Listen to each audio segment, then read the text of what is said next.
Okay, so let's begin by reading the definition. So, bind creates a function that is bound to a context. Note, R.bind does not provide the additional argument binding capabilities of function.prototype.bind. But so what this alludes to us is that bind is somewhat similar to the native bind method of JavaScript. Let's actually quickly look at the definition of that. So if we go to the docs here, we can see that, okay, let me make this bigger. The bind method creates a new function that when called has its this keyword set to the provided value with a given sequence of arguments preceding any provided when the new function is called. Yes, I'm not entirely sure about this second portion, and maybe that's what they're saying here in Ramda when they say does not provide the additional argument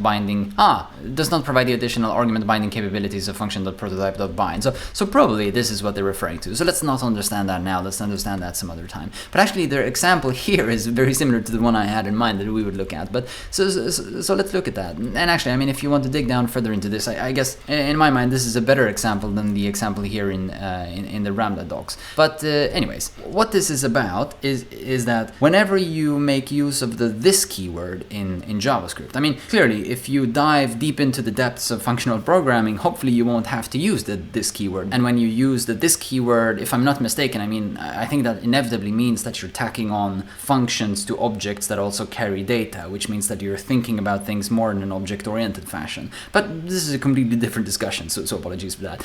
If you're using this keyword and you want to throw in a function into, for example, a pipeline, but that function depends on its context. Like, I have a pretty hard time expressing this in words, probably because I don't really fully understand it. But definitely, what we can do is we can look at a bunch of examples. Let me just show you. This would be much easier, right? So let's say that you've defined sort of your own constructor-ish function. So let's say we have this person, let's say, or let's say we have a greeter, and to this function you pass a phrase, and then we say this dot phrase equals this phrase that I've passed in, and then we tack on functions to the prototype of the greeter. Let's say greet. We have a function called greet on the greeter, and you can pass a name to that, and then we will simply console log the phrase. We'll console log this dot phrase, and we'll concatenate that with a name. So the way we would use this is that we would say, okay, I have let's say a helloer, which is a new greeter that says hello, comma, space, right? And then I can say console log helloer greet John, right? Let's make that a capital J, and let's close that, and let's look at that. So then, oh, sorry, we don't have to console log because we've console logged from inside this function. Actually, maybe we should, yeah, let's just simply not console log here. So let's just say return here instead. Makes a lot more sense, right? Let's try to keep our stuff side effect free.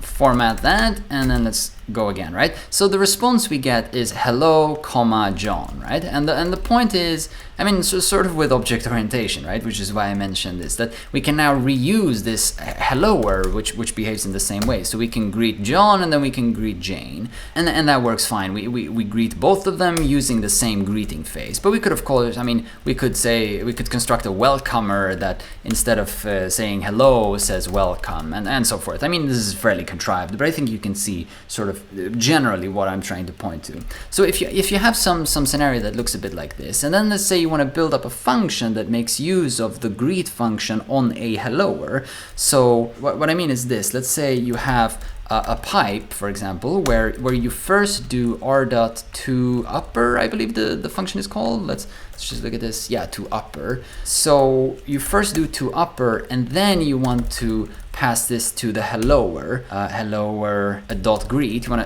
to pass it to the greet function of the helloer, and then let's just tack on console log here, so that we'll console log what we get back, and then you invoke this with John. So this would be somewhat equivalent to this, except that we are not just passing John, we are passing to upper. I'm not sure if that's the native function in JavaScript, but essentially this is what we're doing, right? We're saying console log calling helloer.greet on the upper version or the upcased version of the string John. But the problem is, of course, that this won't work. So what we get here is, you see, we get undefined John, and we don't even get this comma space because this comma space is part of this greeter string, or sorry, the string we called phrase. So we just get undefined concatenated with John, and that's not what we want. And the problem, or the reason this happens, is because this is, I guess, probably not undefined and probably not lost. Like, there is some context for this, but it's not the context that we expect, right? Like, when we built this function, this prototype function, we expect this to be, I guess, I mean, this is sort of beyond my JavaScript terminology, but this kind of works like a class, right? Like this is kind of like a constructor, and this is kind of like an instance method. So this here, this dot phrase here, we expect to refer to the phrase that we've set here with this dot phrase equals, but it doesn't. Right? And that's the tricky part. But the thing here is that here we can actually make use of bind, of R.bind. So can we put this on one line without it being too ugly? Yeah, that's fine, right? So what we can do is, if I duplicate this line, and instead of just saying helloer.greet, what we do is we say R.bind helloer.greet, but we bind it to the helloer. So we bind it to the context of the helloer. So under the hood, I assume what will happen is that something similar to what we had before when we looked at nary here, right? Like when we looked at nary, we had this fn.call. So I assume that it's something similar to that will happen here in bind. Let's actually quickly look at that just to see if we have, no, okay, so it's actually apply. So let me bring back the nary here. So in nary we had function.call, and in bind we have function.apply. In call we pass, actually this is, sorry, now let's learn something super quickly about JavaScript. So this is bind, and we're actually not looking for a bind, we're looking for apply. So the apply method calls a function with a given this value and arguments provided as an array. Whereas, let's look at call. The call method calls a function with a given this value and arguments provided individually. So that's the only difference between call and apply, right? So apply, you pass all of the arguments that you want to pass to the function in an array, and in call, you pass all of the arguments individually as like actual arguments. And actually, this is a pretty interesting excursion. I mean, we've talked about call here, right? And they say C also apply. So probably, I mean, this I guess is one of the fantastic parts about the Ramda library, or the people who are running the Ramda library. They're trying to respect the original API of JavaScript, so they use names that are similar. So probably, I mean, now I'm guessing, but probably call behaves similarly to the native call method, and apply probably behaves similarly to the apply method, or the apply function of JavaScript. And actually, like, if we just look at these, yeah, I mean, you can see that that's the case. Like, if we look at the return function of call, that's something that takes multiple arguments, or it's a variadic function,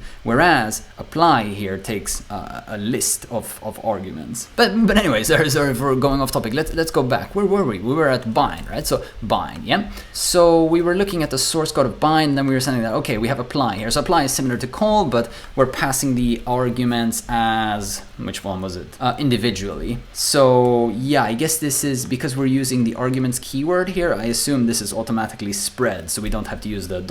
like the spread notation. But anyways, let's not think about this. Essentially what they're doing is that they're just saying apply, so apply this function to these arguments, but using this particular context for the keyword this. And this thing is what we've passed here. So yeah, so of course we're saying bind is a function that's curried, but takes, it's a curried version of this function that they call bind, that takes first a function that we want to bind, and then a variable that they call this obj, which is that's the context that we want to apply the function within. I guess you could actually think about it that way. Like, it's the context in which we want to run the function. Probably that makes a lot of sense. So anyways, my point was, did we actually try this? I don't think we tried this. Before I say anything more, let's just try this, right? So you can see actually now this works. We had the two old previously working versions where we sort of manually invoke them, and then we have the two sort of pipes where we pipe things using the Ramda library. And the first one doesn't work, and the second one does work, right?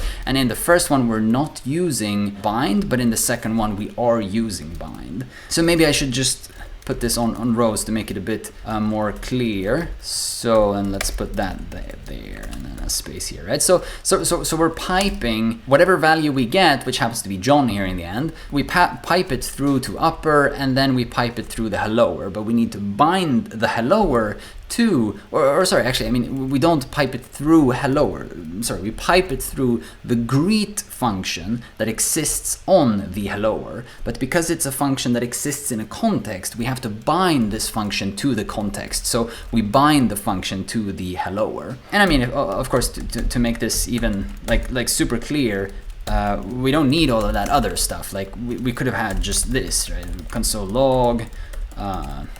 Like this, right? Like that would be fine as well, but then we're not doing this uppercase thing. Like I just threw that in there to make the scenario a bit less contrived, I guess, so that there's a reason for having this pipe. But that's how that works. And actually, let me just go back to this, right? So we have version 1, let's just say 1 here, and we have 2 here, right? And 2 is with bind and 1 is without bind. And the last thing I want to show before we move on is just that let's just remove those old console logs and let's see, yeah, it still works. Or I mean, clearly the first one doesn't work and the second one works, which is sort of what we're expecting. So what I wanted to show is that it's not just for when you construct stuff like this, like when you use prototype. It could also be kind of let's say, I think that was like in the example of JavaScript. Now I've removed that. Like it was. Let me see if I think if I go back here. Yeah. So here in the docs of bind, their example is actually right, like this sort of quotation mark static module, if you think in an object-oriented way. But where they're still actually using this keyword. So like